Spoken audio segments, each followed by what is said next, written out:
Hi, nimbag nga bigat ubing, siyak ni manang yung nga Charmaine. Tantangal daw, adda iti na isagana nga, istorya kanyayo.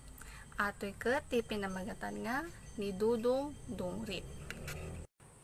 Ni Dudong Dungrit, insurat ni Christine Aquino, ken inkurit ni Jose Anical. May sangag sapa, iti taltalon datatang Berto, ken nanang Lita, adda iti ubing agay ayam ijay kapudutan. Iti kinabangan na, puro lay ayam mantir aramiden na. Kasadot na meten, ti agdiusen, iso nga kinanayon la isunan nga nadungrit ken awan kay ayam na. Kinaaldawan na, apan na nga biniro ni nanang Lita ti nga ubing, nga agnagan ti Dudong. Tano iso na ket pagdiusen dan.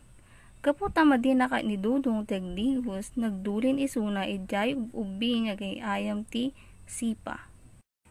Mabalinak ayang makidulin itoy, damag ni Dudong. Umalis ka ditoy, nagangot ka, sungbat dagiti ubing. Napan manen isuna ijay ubing agay ayam ti Lata, ken sinaludsod na manen.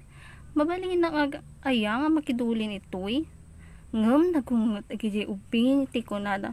Ingkagdigusan Dudong, madida kakayat itoy ta nagdungrit ka.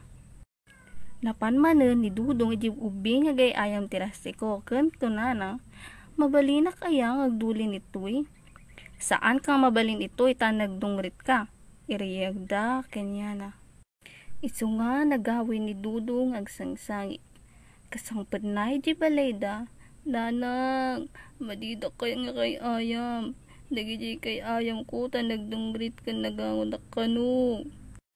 Isu nga dapat kinanayon kanton nga agdigos tapno nabanglo ka ken nadalus ka. No kasta kay adda kanton nga kay ayamen. Pangipalawag na met ni nanang Lita. Siguro nanang apan na agdigosen. Mangrugitat ta kinanayon na kagdigosen tapno madalus aket hadan tumatenti kay ayam kun. Atan iti kalpasan na iti istorya tayo nga ni Dudong Dungrit. Agyaman na ubing, tadimgag kayo, ato nga na isagada nga istorya para kanyayo agpakada garo dan ubing. Bye-bye!